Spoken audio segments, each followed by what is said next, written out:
she accidentally spilled coffee down his crisp white shirt. The hot liquid spread across the expensive fabric like a dark stain of guilt.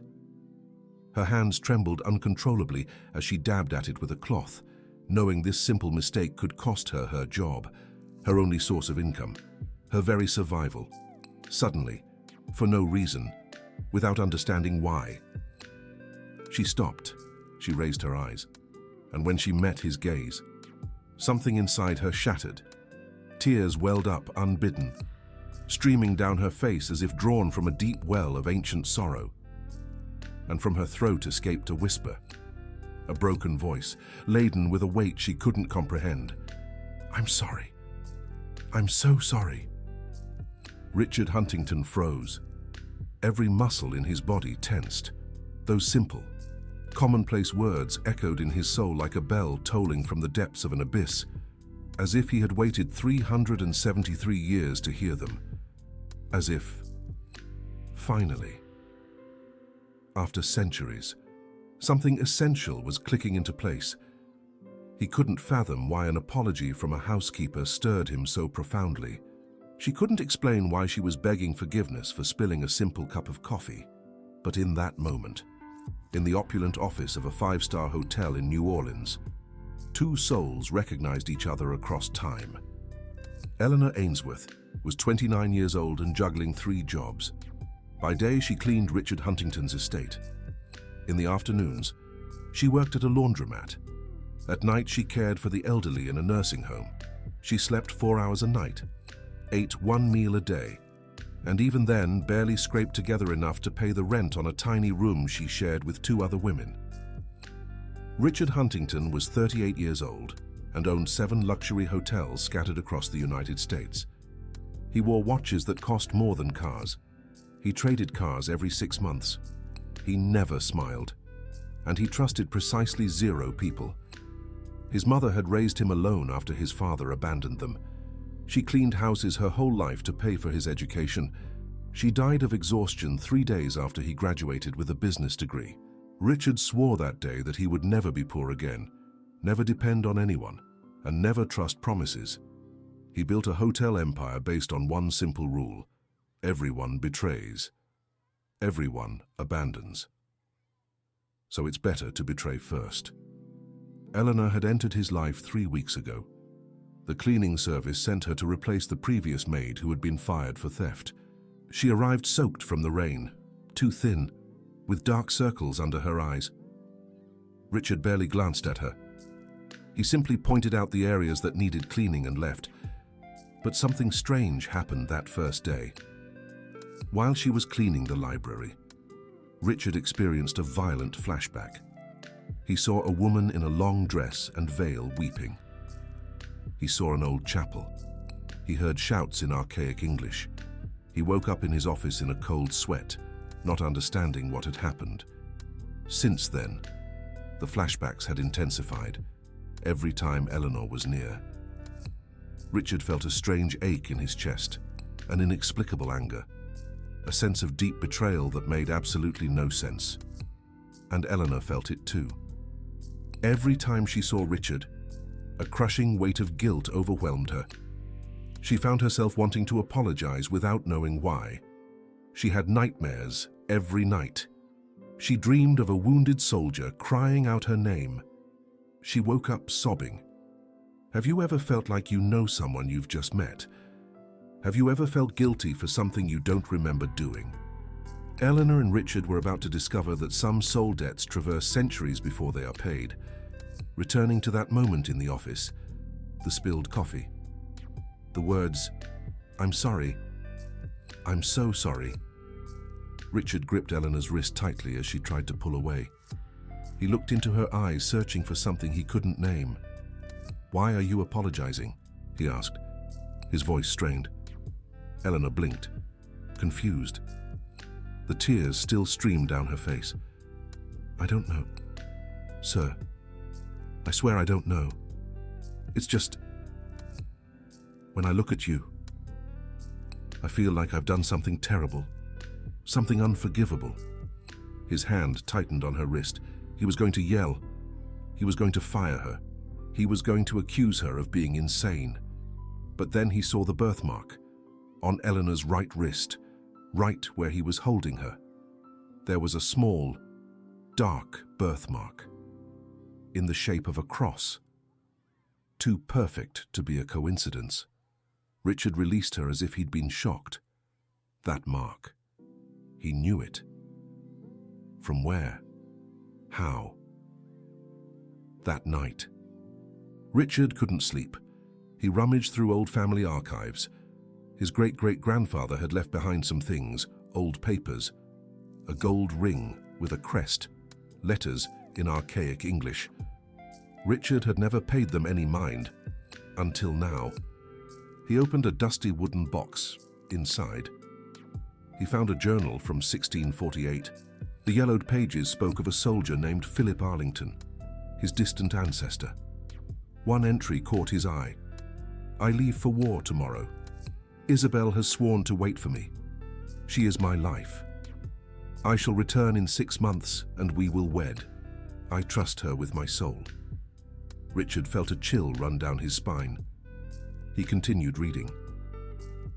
The next entry was from someone else. Written 2 years later. Philip died in battle in 1650. He never knew that Isabel was forced to marry another. He died crying out her name, with a sword wound in the shape of a cross on his right wrist. Richard dropped the journal. His hands were shaking, a cross-shaped wound on his right wrist. Exactly where Eleanor had the birthmark. Exactly in the same place. Coincidence, he muttered to himself. It has to be a coincidence. But his soul knew it wasn't. Meanwhile, across town, Eleanor woke up screaming at 3 in the morning. She dreamed she was in an old chapel, dressed as a bride and being dragged to the altar by unknown men. Her father was shouting that it was for the good of the family. She was begging for Philip. "Philip, forgive me. Philip, come back. Philip, save me." She woke up with the pillow soaked in tears. She looked at the birthmark on her wrist and whispered in the dark, "Forgive me, wherever you are. Forgive me." At that same hour, exactly 15 miles away, Richard woke up from a violent nightmare. He sat up in bed sweating, his heart pounding, and screamed a single word, "Traitor." He didn't know why he screamed that. He didn't know who he was talking to. But the anger was real. The pain was ancient. The betrayal burned as if it had happened yesterday. 2 souls. 1 guilt. 373 years separating a promise from its redemption. The next morning, Eleanor arrived for work with her eyes swollen from crying. Richard was waiting for her in the living room. He hadn't slept after the nightmare. He had spent hours reading his great-great-grandfather's journal. He had spent hours trying to convince himself that he was losing his mind. "We need to talk," he said as she entered. Emily stopped at the doorway, her heart racing. She was going to be fired. Of course she was. She'd made that ridiculous scene yesterday, apologizing out of nowhere. "Sir, about yesterday. I can explain." "Show me your wrist," he interrupted. "What? Your right wrist, the mark you have." Emily hesitated. Slowly she extended her arm. The cross-shaped birthmark was there, small and dark against her pale skin. Richard approached. He took her wrist delicately this time, studied the mark closely. It was identical to the description in the journal, a sword wound, in the shape of a cross. "Where did you get this?" he asked, his voice hoarse. "I was born with it, sir. My mother said it was a mark from another life, that I had died trying to save someone I loved." Richard released her, ran a hand through his hair. "This is insane. This doesn't make any sense." "What doesn't make sense, sir?" "Nothing. Forget it. Just get back to work." Emily left, confused. Richard remained standing in the room for long minutes. He looked at his own hands. They were trembling. He didn't believe in reincarnation. He didn't believe in fate. He didn't believe in soulmates. But how to explain it? How to explain the pain he felt near her? How to explain the nightmares? How to explain that when she said, "I'm sorry, I'm so sorry"? It was as if 300 years of rage had finally found a target. That afternoon, Richard did something he had never done before. He cancelled all his meetings, locked himself in his office, and began to investigate Emily Ainsworth. He discovered that she was born in a small town called Natchez, the same town where the journal said Isabel lived. He discovered that Emily was 29 years old, the same age Isabel was when she died. He discovered that Emily had never known her father, just as Isabel had lost her father young. The coincidences accumulated, like evidence in a trial. And the most disturbing piece of evidence of all was hanging on the wall of his office, an antique sword that had belonged to Philip Arlington, a family heirloom that Richard kept as decoration. He took the sword off the wall, held the cold hilt, and for the first time in his life, Richard Huntington cried. He cried for a betrayal he hadn't lived, for a war he hadn't fought, for a love he hadn't known in this life. Or had he known it? This story shouldn't exist. But some connections transcend time. Some promises are too strong to be broken by death. And some souls carry debts that need to be paid, no matter how many centuries pass. Emily and Richard were about to discover that 373 years is a long time to wait for forgiveness. But when soulmates finally reunite, time becomes irrelevant. The next day, something changed. Richard began to observe Emily, not as a boss observes an employee, but as someone searching for answers in an impossible riddle. He noticed that she hummed while cleaning, old songs that he had never heard but that sounded strangely familiar. He noticed that she touched the furniture in the library with a strange reverence, as if she recognized each piece. He noticed that she looked at the sword on the wall and always looked away quickly, as if it hurt to look. One day, he tested her. He left the journal open on the desk, left the room but watched through the half-open door. Emily entered to clean, saw the journal, approached curiously, began to read, and then it happened. She touched the yellowed paper where the name Isabel was written. The second her fingers touched the ancient ink, Emily felt an electric shock run through her entire body. Visions invaded her mind like a dam breaking. She saw herself in a long period dress. She saw a young, strong soldier holding her hands. She saw him leave on a horse. She saw herself crying. She saw men dragging her into a chapel. She saw a forced marriage.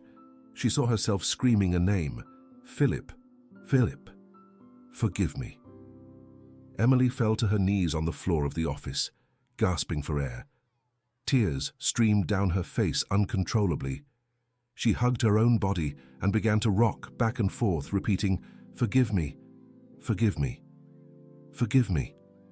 Richard ran in, knelt beside her. "Emily, what happened? Emily?" She looked at him with wide eyes, filled with terror, pointed to the journal with a trembling hand. "I know her. I knew Philip. I am her. I'm Isabel."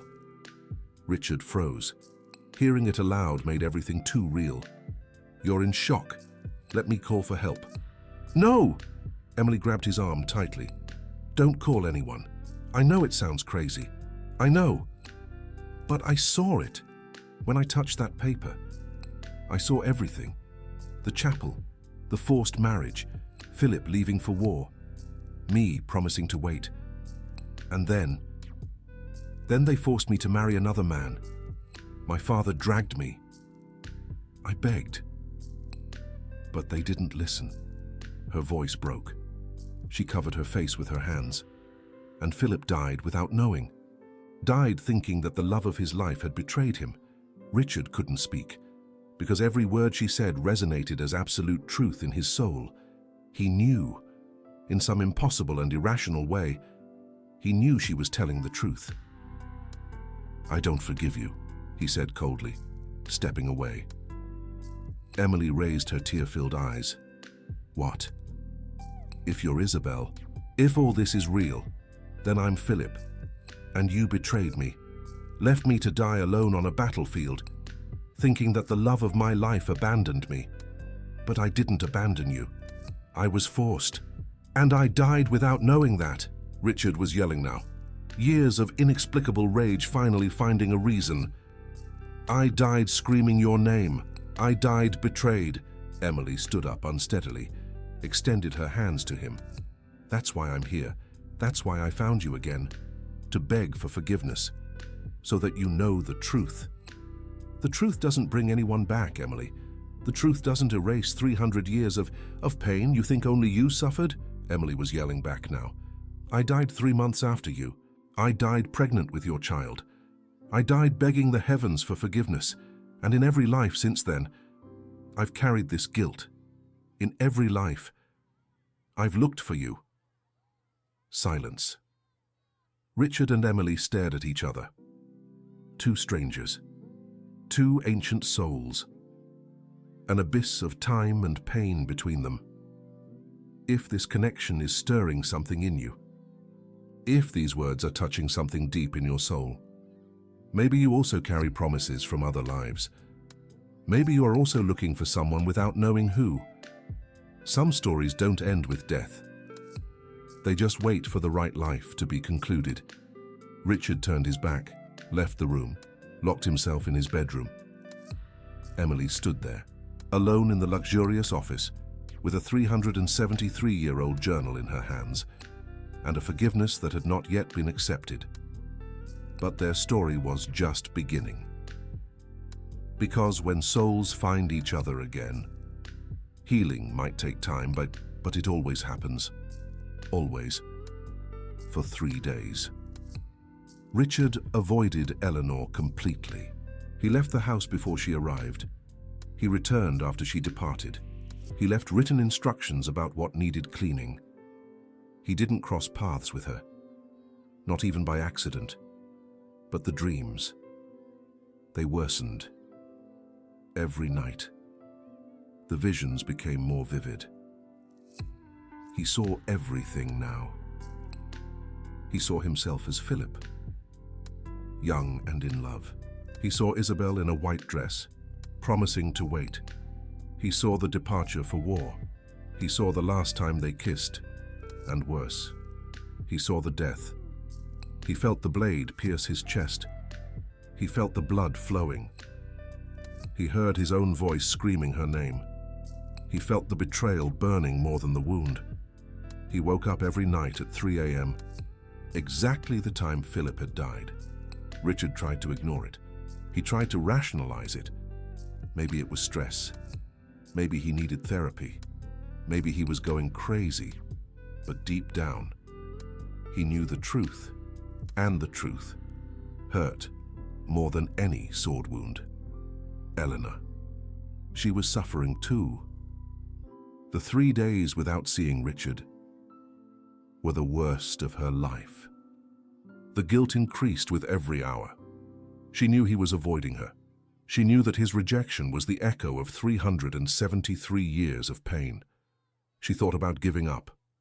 She thought about quitting. She thought about disappearing from his life and forever, after all. Wasn't that what he wanted? Wasn't that what she deserved? But something kept her there, an inner voice that insisted. You swore. You made a promise. No matter how many lives pass, you need to fulfill it. On the 4th day, everything changed. Eleanor arrived to work as usual. She started cleaning the living room, and then she saw it. The sword, that always hung on the wall, was no longer there. It was resting on a chair, gleaming in the morning light. Eleanor approached, wheezed slowly. Her heart was beating fast. Something about that sword called to her, something ancient and familiar and terrifying. She reached out her hand. She touched the cold hilt, and the world disappeared. Vision. 1650. A battlefield. Bodies scattered, smoke and screams, and there, lying on the blood-soaked ground, Philip held that same sword. "Isabel," he whispered with a weak voice. "Isabel." Why? Eleanor saw everything. She saw the exact moment of his death. She saw the pain in his eyes. She saw the betrayal that he carried until his last breath. And it was too much. The vision was too intense. The pain was too ancient. Eleanor fainted. She fell to the floor, holding the sword, murmuring a single name. Philip. Richard was in his office when he heard the noise. He ran downstairs. He found Eleanor, unconscious on the floor, pale, the sword lying beside her. He scooped her up in his arms. "Eleanor! Eleanor! Wake up!" She opened her eyes. Slowly, she was crying. She looked at him with an intensity that made Richard recoil. "I saw," she whispered. "I saw you die. I saw what you felt. The betrayal, the pain, everything." Richard was paralyzed. Her tears were real. Her pain was palpable. "I'm sorry," she continued, her voice breaking. "I'm so sorry. You didn't deserve it. You didn't deserve to die like that, thinking that I didn't love you, thinking that I abandoned you." She gripped his shirt tightly. "But I did love you. I loved you more than my own life. And when they forced me to marry another, I died inside. Every day without you was hell. And when I found out you had died, when I knew you died hating me, I couldn't take it. I lost our baby. I lost the will to live. And 3 months later, I followed you." Richard couldn't hold back his own tears. For the first time in 3 days, he really looked at Eleanor. He didn't see a maid. He didn't see a stranger. He saw Isabel. He saw the woman he had loved and lost 373 years ago. "Why did you come back?" he asked with a hoarse voice. "Why did you seek me out again?" "Because I made a promise." Eleanor wiped her tears, but they kept falling. "Before I died, I swore to the heavens that I would find you in every life, that I would beg for forgiveness after in every life, that I would never leave you again, even if it cost me everything. And what if I can't forgive you? Then I'll keep asking, in this life and in the next, until you believe, until you understand that it was never betrayal. It was cruel fate separating us." Silence. Richard helped her sit on the couch. They sat there, side by side. Two strangers who were soulmates. Two enemies who were lovers in another life. "Prove it," Richard said finally. "What? If all this is real, if we really are Philip and Isabel, prove it." Eleanor looked at him, confused. "How?" Richard got up. He went to the office. He returned with the dusty wooden box. He opened it and took out the gold ring with the crest. This ring belonged to Philip. "My grandfather said it was a family heirloom. If you are Isabel, you should recognize it." He held out the ring. Eleanor looked at the ancient piece, worn gold, the Arlington crest engraved, and something else, a tiny inscription on the inside. She took the ring with trembling hands. The moment her fingers touched the metal, the vision came. 1648, a full moon night. Isabel and Philip hidden in the gardens of her estate. He took that ring off his own finger. He placed it on her finger. "Until I return," he said. "Keep this. It's proof of my promise." "And what is your promise?" she asked, smiling. "To marry you, to love you forever, to always return to you, no matter what happens." Eleanor clutched the ring to her chest. Tears streamed down uncontrollably. She looked at Richard, at the man who was Philip, and whispered the same words that Isabel had said 373 years ago. "Promise me, you'll come back." Richard froze. Those words, he knew them. From where? How? And then the memory came. Not a vision. A real memory. He was Philip. She was Isabel. And that had been their last conversation before the war. He fell to his knees in front of her. The man who had never knelt for anyone, who had built an empire on pride and control, was on his knees. He held her face with both hands, touching her with a delicacy that contrasted with the intensity of the moment.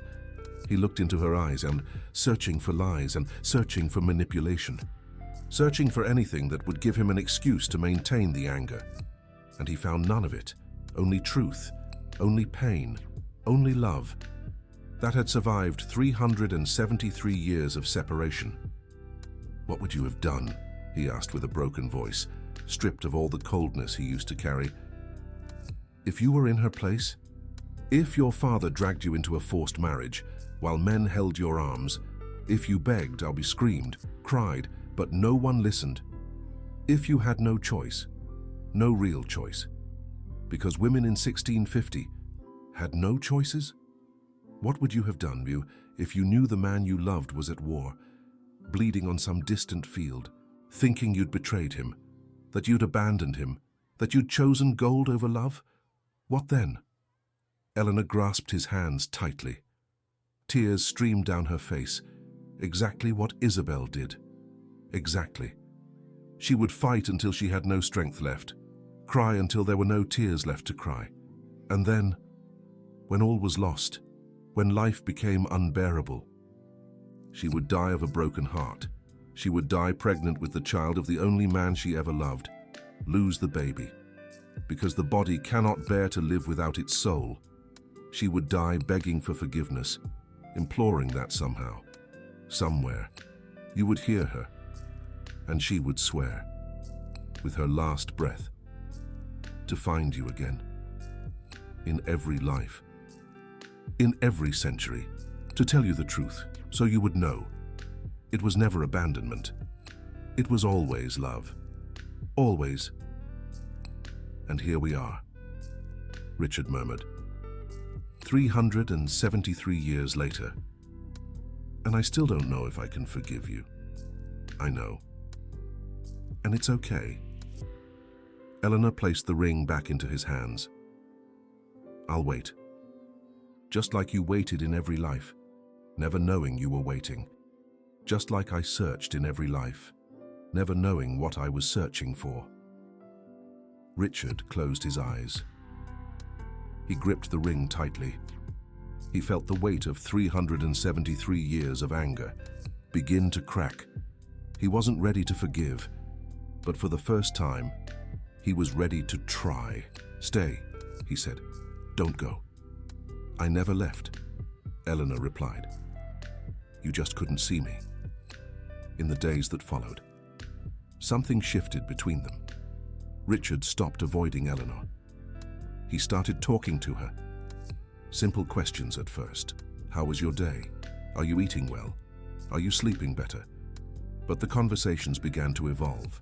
He asked about her childhood, about her dreams, about the visions. And Eleanor answered everything with brutal honesty. She told him about growing up poor in New Orleans, about losing her mother at 15, about working since she was a child to survive, about the constant nightmares with a soldier she had never met, but loved desperately. Richard listened to it all and noticed the parallels. Eleanor's poverty echoed Isabel's wealth. Richard's loneliness echoed Philip's loneliness. They were opposites in this life, just as they had been opposites in that life. Destiny has a cruel sense of humor, he commented one day. Or a sense of justice, Eleanor responded. Maybe we needed to live opposite lives, to understand. You needed to feel the wealth that Isabel had. I needed to feel the poverty that Philip had. Richard considered that. It made sense, in a strange, poetic way. One afternoon, while Eleanor was cleaning the estate library, Richard put on music, an old melody in Spanish. He didn't even know why he had chosen that song. He only knew that he needed to hear it. Eleanor stopped cleaning. She stood still. She turned slowly toward him, her eyes wide. "How do you know that song?" "I don't. It just appeared on my playlist." She began to sing along. The lyrics in Old Spanish flowed naturally from her lips, a song of love and farewell, a song that hadn't been heard in 300 years. Richard felt chills. How did she know that song? How did he know that she would know? "Isabel used to sing this to me," he said, without even thinking. "Before I left for war." Eleanor stopped singing. She looked at him. "And you made me promise that I would sing it. When you returned." "I never returned." "No, you didn't. And I sang that song at your funeral. I sang it alone, while everyone judged me for being there. The widow of the other man, crying for the soldier who died loving her." The evidence was accumulating. Each conversation, each shared memory, each impossible coincidence. Richard still resisted. The rational part of him screamed that this was madness. Reincarnation didn't exist. Soulmates didn't exist. Memories of past lives didn't exist. But the irrational part of him, the part that woke up at 3 in the morning shouting "traitor," the part that felt pain in his chest every time Eleanor was near, that part knew the truth, and the truth was about to become impossible to deny. Because the gold Arlington ring, with the family crest, held a secret, an inscription so small that you needed a magnifying glass to read it. Richard had never paid attention before, but now, with Eleanor there, holding the ring against the light, they both saw it, engraved on the inside of the ring. In tiny letters, "Philip and Isabel, eternal." She read the inscription aloud. Then she looked at him. "I engraved that the night before you left. I took the ring while you were sleeping, went to the blacksmith, paid him to engrave it. I wanted you to remember that we would know that no matter what happened, we were eternal." "But we weren't," Richard said bitterly. 3 months. We only had 3 months before everything fell apart." "No." Eleanor took his hand. "We had 373 years, because even separated, even in other lives, our souls kept searching, kept remembering, kept loving.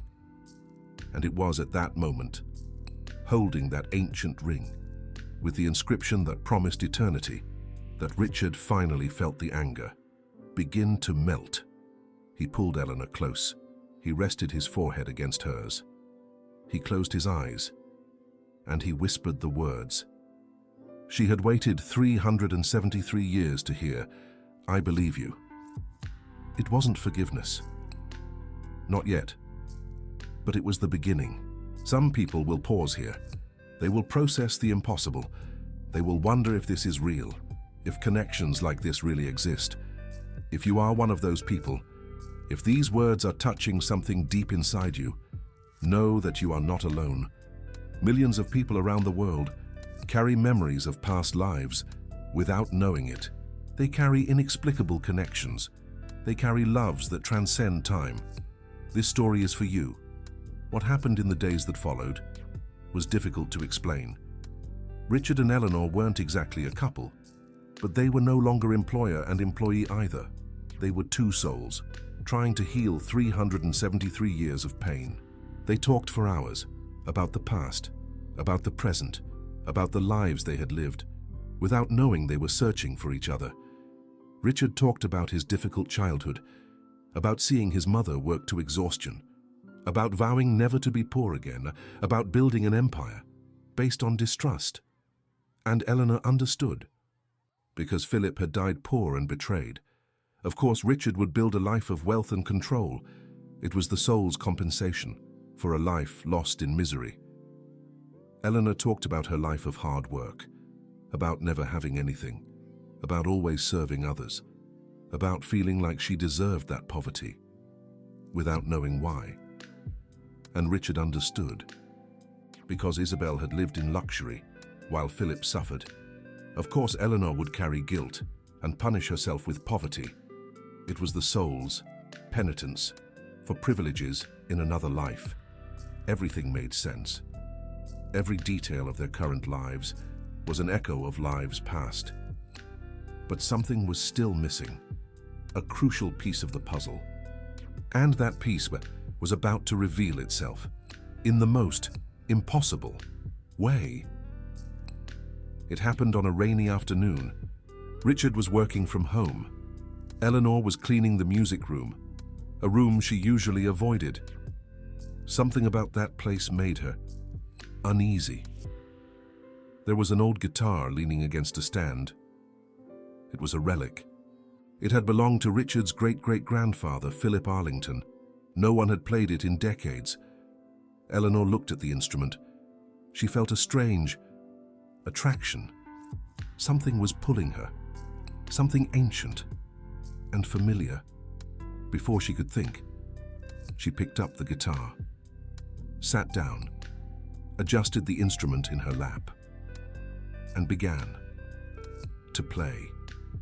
Her fingers moved on their own, gliding across the strings with perfection, forming chords she had never learned, playing a melody that didn't exist in any modern music book.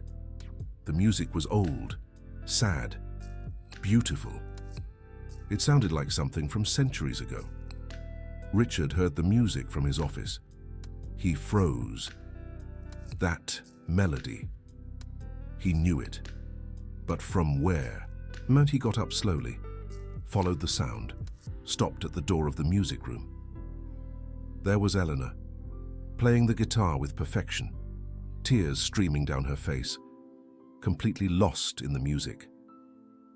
"When did you learn to play?" Richard asked, his voice hoarse. Eleanor stopped, looked at her own hands as if she didn't recognize them. I never learned. I don't know how to play the guitar.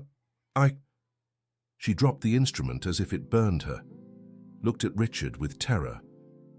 What is happening to me?" Richard entered the room, picked up the guitar, offered it back. "Play it again." I don't know how." "Play it, please." Eleanor picked up the guitar with trembling hands, positioned her fingers, and began to play again. The same melody. Perfect. Impossible. Richard closed his eyes, and the memory came like a wave.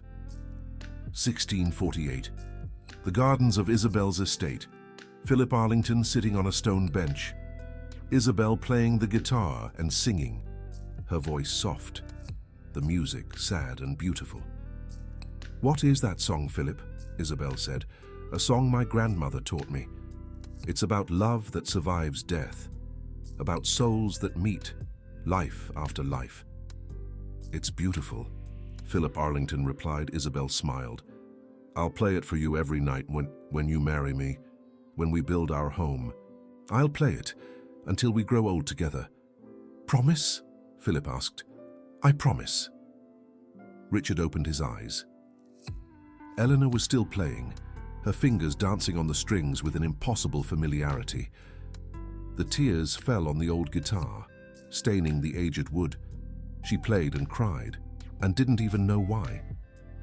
She just knew that music came from somewhere, mighty deep, somewhere prior to this life, somewhere where she knew every note, every pause, every breath of that melody. "You promised," Richard said, his voice choked with emotion. "You promised to play for me every night.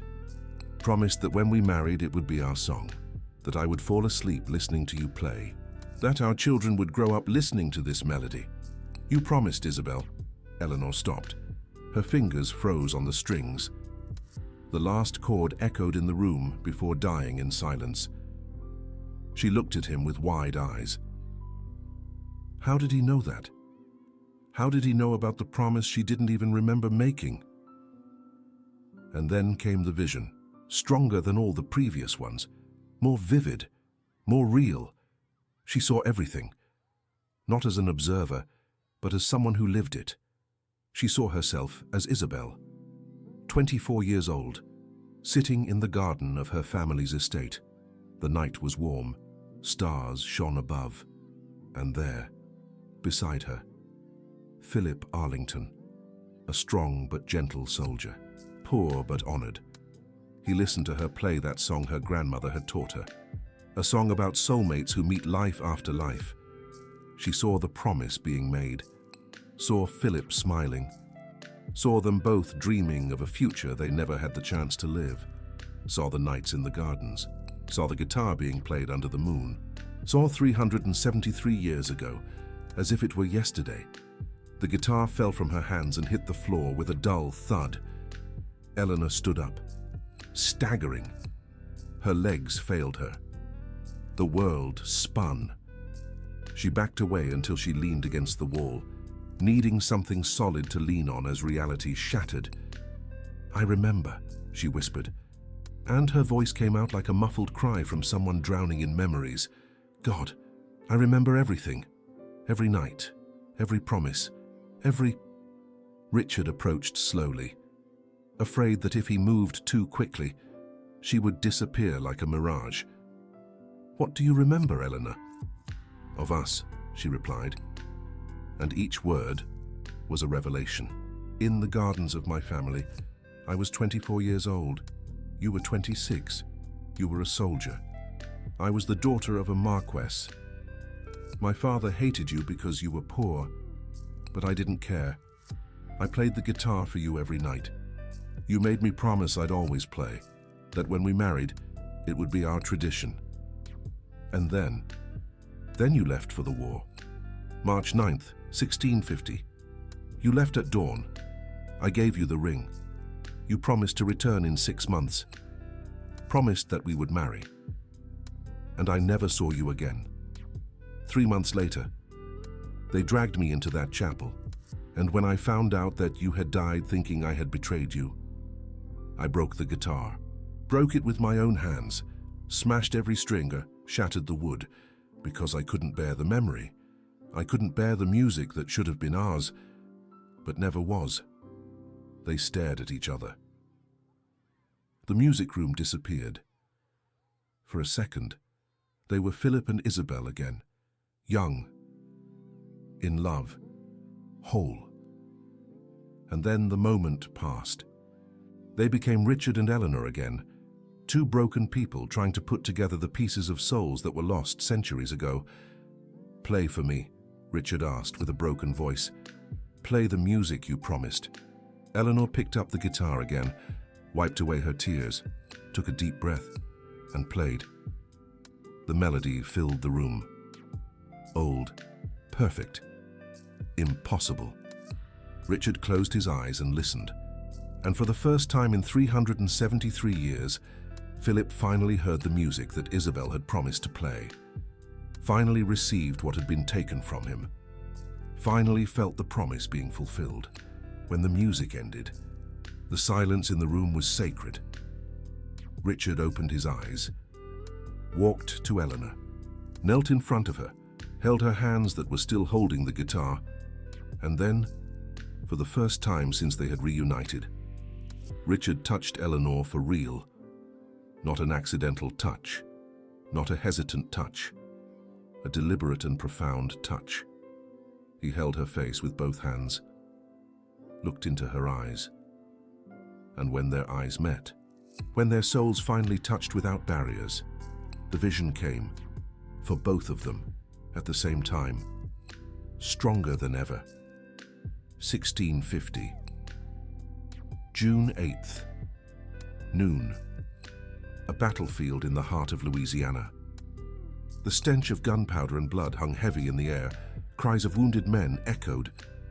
And there, fallen on the crimson earth, was Philip. The enemy's bayonet had pierced his chest, the cold metal ripping through flesh, bone cracking, lungs filling with blood. The pain was nothing compared to the betrayal. His dying body was less painful than his already dead heart. He called out for her.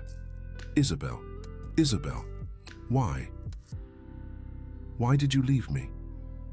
Why did you choose another?" Life escaped his bloodied lips. His eyes closed. The last thing he felt wasn't the wound. It was the sensation of being betrayed by the one person he had trusted completely, and far away, at the very same hour. On that same afternoon of June 8th, in the Arlington family chapel in New Orleans, Isabel was being dragged to the altar. The white dress that should have belonged to Philip was now being profaned by another man. She screamed until her voice was ragged. She fought until her arms were bruised. She begged until she had no more words. But her father held her with an iron fist. The guests watched in awkward silence. The groom waited at the altar with a victorious smile. And when the priest asked if she would take him, she said no. She said no 10 times. But her father answered for her. Yes, she does. And in the eyes of the law, in the eyes of God, in the eyes of that cruel society, she was married, betraying the man she loved without choosing to betray him. Philip died thinking she had betrayed him by choice. Isabel being forced to betray him with no choice at all. 2 souls being destroyed at the same instant, on the same day, at the same hour, separated by 200 miles, but connected by centuries of pain, and neither of them knowing that the other was suffering at the exact same time, neither of them knowing that they were both victims, neither of them knowing that their love was real, had always been real. And then, what came after? Isabel discovering that Philip had died. Isabel losing the baby. Isabel wasting away. Isabel dying 3 months later, begging the heavens for forgiveness. Richard and Eleanor saw it all, felt it all, relived it all. When the vision passed, they were both on the floor, embraced, crying. 373 years of pain, finally released. "You didn't betray me," Richard whispered between sobs. "You never betrayed me. They forced you. You fought. You tried." Eleanor clutched his shirt tightly. "I fought so hard. So hard. But it wasn't enough. I couldn't save our love. I couldn't save our baby. I couldn't." Her voice broke. She buried her face in his chest and cried as she hadn't cried in lifetimes. She cried for the Isabel who lost everything. She cried for the Eleanor who carried guilt without understanding. She cried for 373 years of pain. And Richard cried with her. For the Philip who died betrayed. For the Richard who lived without trusting. For 373 years of anger. They stayed there, on the floor of the music room, embraced, crying, letting centuries of pain finally be washed away. And when the tears finally stopped, when they could breathe again, Richard did something that Philip never could. He held Eleanor's face, looked into her eyes, and said the words that she had waited 373 years to hear. "I forgive you, Isabel. I forgive you." Eleanor sobbed, covered her mouth with her hands, shook her head in disbelief. "Really? Really?" Richard wiped away her tears. "You had no choice. You were a victim. And I lost 373 years blaming you for something that wasn't your fault." He rested his forehead against hers. "Forgive me for taking so long. I've forgiven you for 373 years. Eleanor smiled through her tears. "I was just waiting for you to forgive yourself." And there, in that moment, 373 years of debt were paid. 373 years of guilt were released. 373 years of separation ended. Philip and Isabel were finally at peace. Richard and Eleanor could finally start again. If you didn't feel chills now, read it again. Because what just happened wasn't just a story. It was a healing. It was proof that true love doesn't die. It just waits. And when it finally has the chance, it heals everything. Everything. But the story wasn't over yet. Because forgiveness is just the beginning. The true healing comes with the complete truth. And the complete truth still needed to be revealed. In the following days, Richard became obsessed.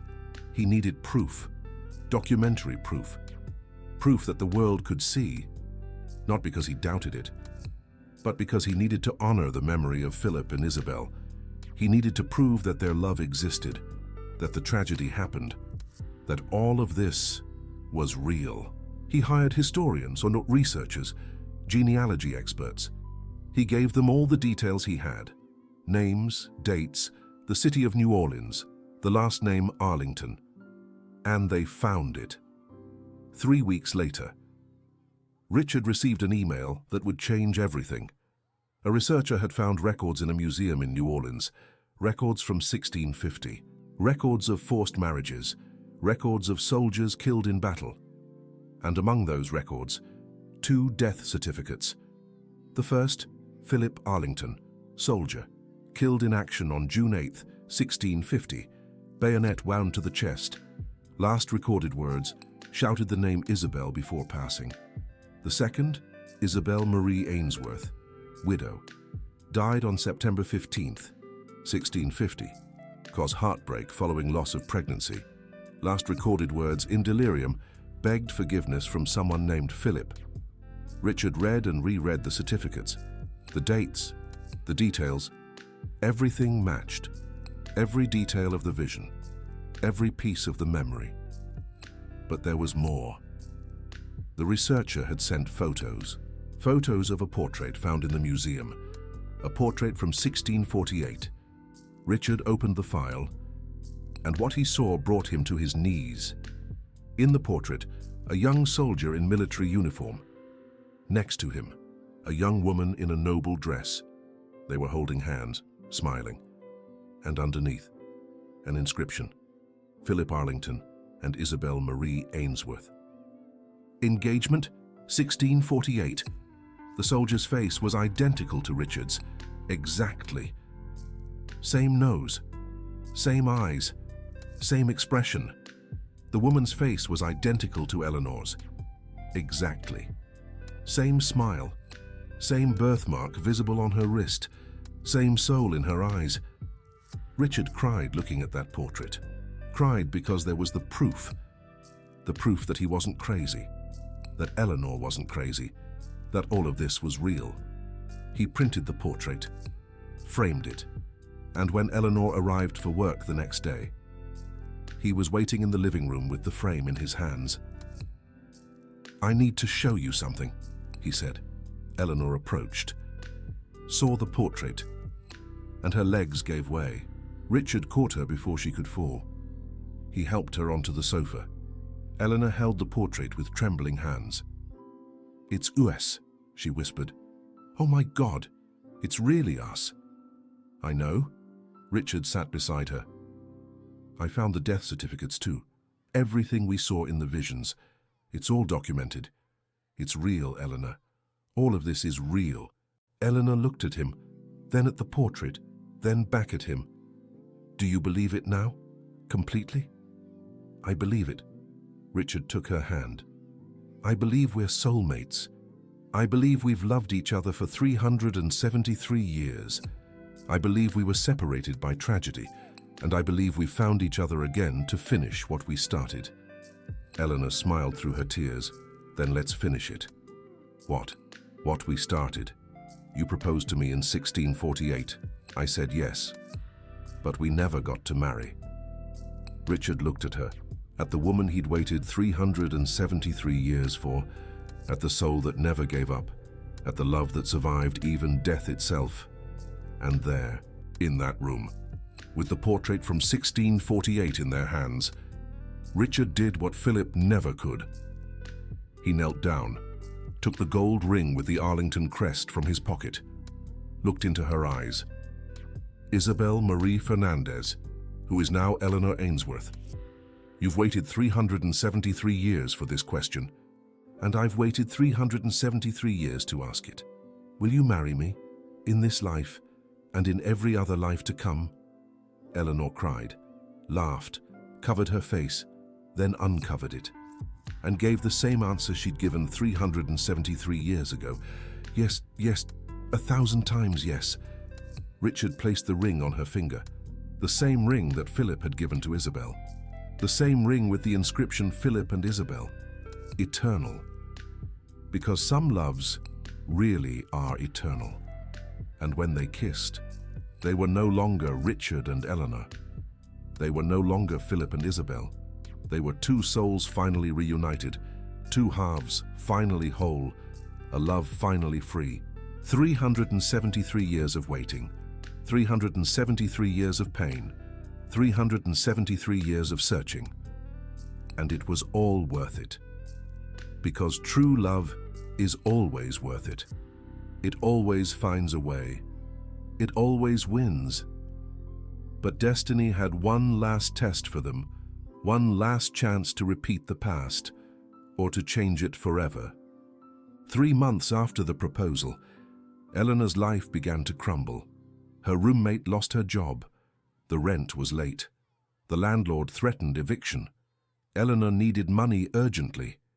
And then, an offer appeared. A wealthy man, heir to a traditional family.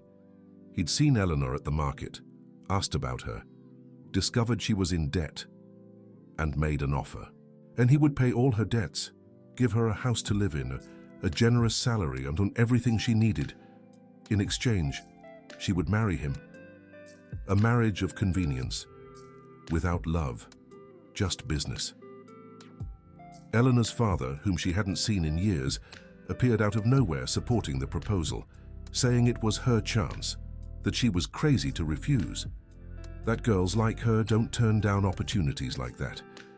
Eleanor sat in the kitchen of that miserable apartment she shared with strangers, looked at the wealthy man's card, looked at Richard's gold ring on her finger, and felt a chill run down her spine.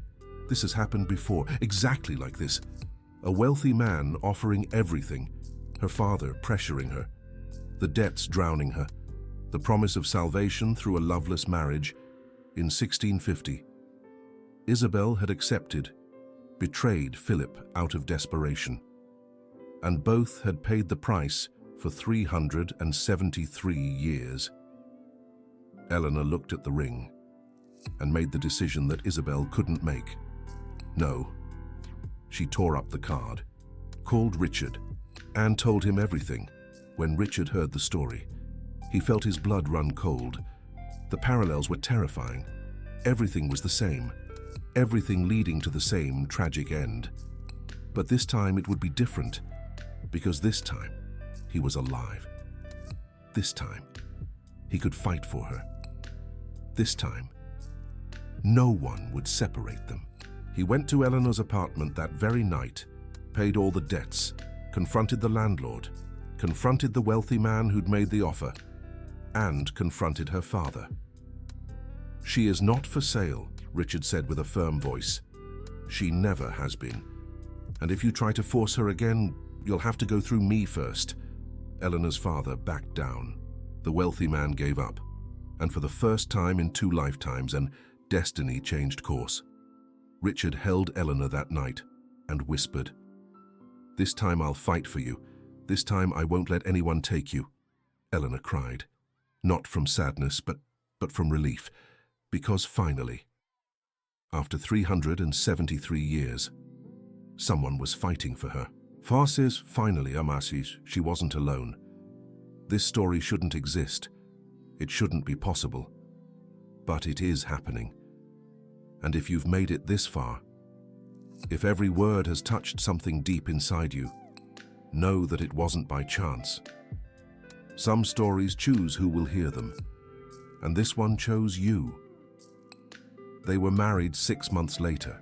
Richard wanted to have a grand celebration, wanted to rent the most luxurious hall in New Orleans, wanted to invite hundreds of people, wanted to show the world that Eleanor Ainsworth, the clerk no one noticed, was now his wife, his equal, his soulmate. But Eleanor asked for something different, not a luxurious chapel, not hundreds of guests, but a place that meant everything. Charleston, South Carolina, the historic city with cobblestone streets and antebellum architecture, the city where Isabel had been born 373 years ago. The city where Philip, a poor but honorable soldier, had proposed to her in a moonlit garden. And more specifically, in that chapel, St. Michael's Church, the same one where Isabel had been dragged to the altar on June 8, 1650. The same one where she'd shouted no 10 times but had been forced to say yes. The same one where everything had crumbled and 2 destinies had been destroyed. Richard immediately understood why Eleanor wanted to get married there. It wasn't masochism. It wasn't nostalgia. It was healing. It was transforming the place of greatest pain into the place of greatest joy. It was rewriting history. It was saying to the universe, you don't win. Love wins. So there they were. On a sunny Saturday morning, without crowd, without photographers, without ostentation, this time, there was no force.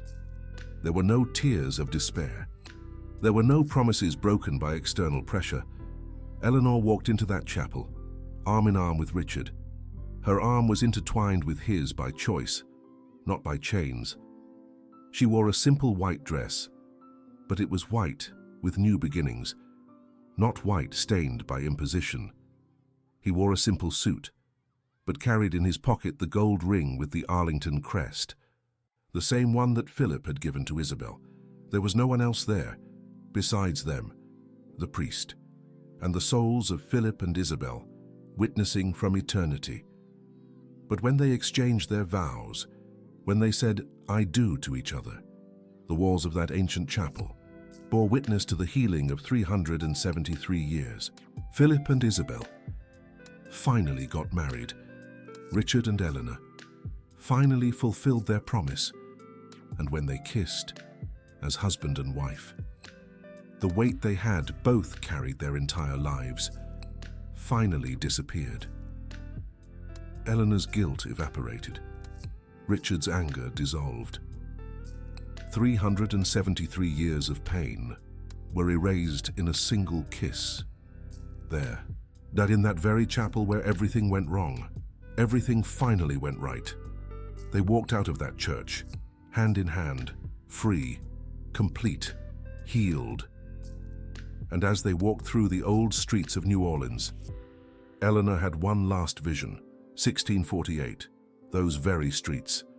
Philip and Isabel walking together, dreaming of the future, making plans or promising eternal love. And somehow, through the veil of time, Eleanor saw Isabel look back. She saw her smile. She saw her wave, as if she knew, as if she could see Eleanor, as if she was saying, you fulfilled the promise, well, thank you. Rest now. Eleanor blinked. The vision disappeared. She looked at Richard, and she knew that he had seen the same thing, because tears were streaming down his face. They stopped in the middle of the street, embraced, and let Philip and Isabel finally rest in peace, because the promise had been fulfilled, the debt had been paid. Love had finally triumphed.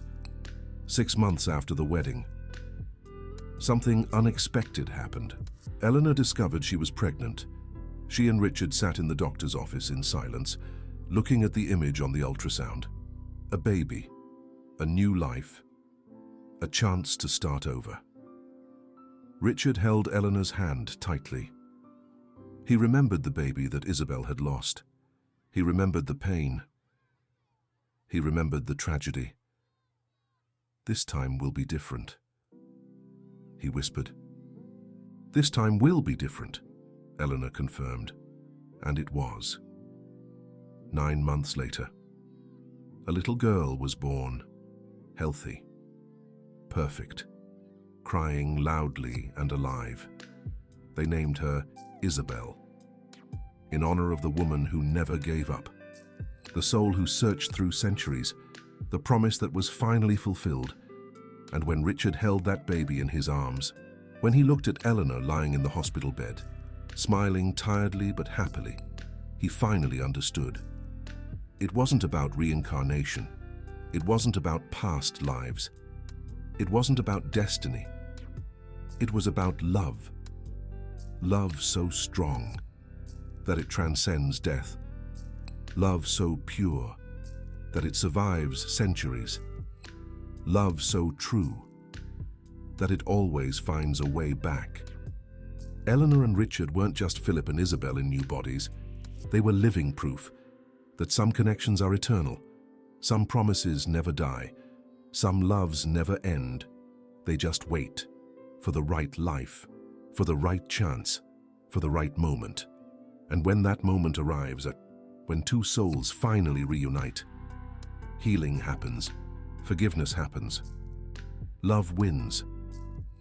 Have you ever felt like you knew someone you just met? Have you ever felt an instant, inexplicable connection that defies all logic? Have you ever looked into a stranger's eyes and felt like you've looked into those eyes 1,000 times before? Have you ever felt deep, overwhelming guilt for something you can't remember doing? Have you ever carried a fear of abandonment that has no origin in this life? Have you ever had a love so inexplicable, so intense, so impossible to rationalize that it can only have come from another life? Then you know that this story isn't just about Eleanor and Richard. It's not just about Philip and Isabel. It's about you, about the connections you carry and don't understand, about the fears you feel but can't name, about the loves you seek without knowing why, about the people who come into your life and instantly seem fundamental, as if you've known them for centuries. Because maybe you have, because all of us, each of us, carries promises from other lives, promises we made and forgot, but that our souls remember. We all search for souls we lost in time, in wars, in tragedies, in cruel circumstances that separated us before we could finish what we started. We all wait for forgiveness that takes centuries to give or receive, for healings that take multiple lifetimes to happen, for loves that transcend death because they are too strong to die. And the lesson that Eleanor and Richard learned, the lesson that Philip and Isabel paid 373 years to teach, it's simple: never give up on love. Even when it seems impossible, even when time, distance, death separate you. True love always finds a way back. Always. Years later, on an ordinary Saturday afternoon, Eleanor was in the music room of the house she now called home. The estate that was once her workplace was now her sanctuary. The rooms she once cleaned as a maid, she now inhabited as an owner, as a wife, as a mother. The transformation still surprised her sometimes. From Eleanor Ainsworth, an invisible cleaning lady who worked 3 jobs to survive, to Eleanor Huntington, a beloved wife and devoted mother. But she knew it wasn't transformation. It was a return. Returning to be who she was always destined to be. Isabel, their daughter, was 5 years old now. Dark hair like Richard's, gentle eyes like Eleanor's, and an old soul that sometimes startled them with her wisdom. That day, as Eleanor folded clothes, Isabel did something unexpected. She walked into the music room, looked at the old guitar that stood on the stand. The same one Eleanor had played on that impossible day, when her fingers created music she had never learned. The girl looked at the instrument with a strange expression, a mixture of recognition and curiosity, as if something was pulling her towards that object. Eleanor was about to call her daughter, tell her not to touch the delicate guitar. When she stopped, something made her stay silent and observe. Isabel picked up the guitar carefully, adjusted it on her small lap with an ease she shouldn't have had, positioned her tiny fingers on the strings, and began to strum. Eleanor froze. Her heart stopped. She called Richard in a trembling voice. He came running from the library. He stopped at the door beside her. They looked at each other. That guitar. That position. That deep concentration on the 5-year-old's face, as if she knew exactly what she was doing. And then Isabel began to play. Slowly, hesitantly, her small fingers struggling to reach the chords. But the melody was unmistakable, impossible, terrifying, wonderful. It was the same song. Exactly. The song that Eleanor had played without ever having learned it. The song that Isabel from 1648 played for Philip under the stars. The music. It promised a love that survives death, souls that find each other life after life. The music that had traveled 373 years. And now, it was being played by a little girl who had never taken a guitar lesson. By a soul. That maybe remembered, that maybe carried something within her, that maybe was a part of this story in ways they didn't yet fully understand. "How do you know that song, Eleanor?" Emily asked, her voice trembling slightly. Isabel looked up at her with wide, innocent eyes. "I don't know, Mommy. I just know it. It's like I've always known it." Richard and Eleanor exchanged a look, and they understood. Souls don't just reunite. They continue, through generations, through lives, through time. And the love they shared? That love didn't die in 1650. It didn't resurrect in 2025. It had always been there, waiting, preserved through the centuries, passed onward. And now, in that music room, with their daughter playing a song from 373 years ago, Richard and Eleanor finally understood the complete truth. Love never dies. It merely changes form, finds new bodies, new lives, new chances. But the essence, the connection, the promise, those are eternal. Eleanor gazed out the window of that room, to the garden where she and Richard had planted flowers, to the life they had built together, to the future that Philip and Isabel never had. And she whispered the last words Isabel had said before dying in 1650. Forgiveness granted. Promise fulfilled. Eternal love. Richard wrapped his arms around her from behind, kissed her neck, and whispered back, "Eternal." And there, with that one word, 373 years of history finally came to an end, not with sadness, not with pain, but with peace. Because some stories need centuries to be completed. Some promises need multiple lifetimes to be fulfilled. Some loves need 373 years to finally be free. And when it happens, when two souls finally heal, when forgiveness is granted and love triumphs, the feeling is indescribable. It's like coming home after centuries of being lost. It's like breathing for the first time in lives. It's like remembering who you really are. And if you've made it to the end of this story, if every word resonated within your soul, if you felt chills, tears, recognition, then know this. Your soul also remembers. Your soul also seeks. Your soul also carries promises that need to be fulfilled. And somewhere, in some time, in some life, you too will find that connection, that love, that forgiveness that has waited centuries for you. And when you find it, you will know. Because souls recognize souls. Love recognizes love. And eternal promises are never forgotten, just dormant, waiting for the right moment, for the right love, for you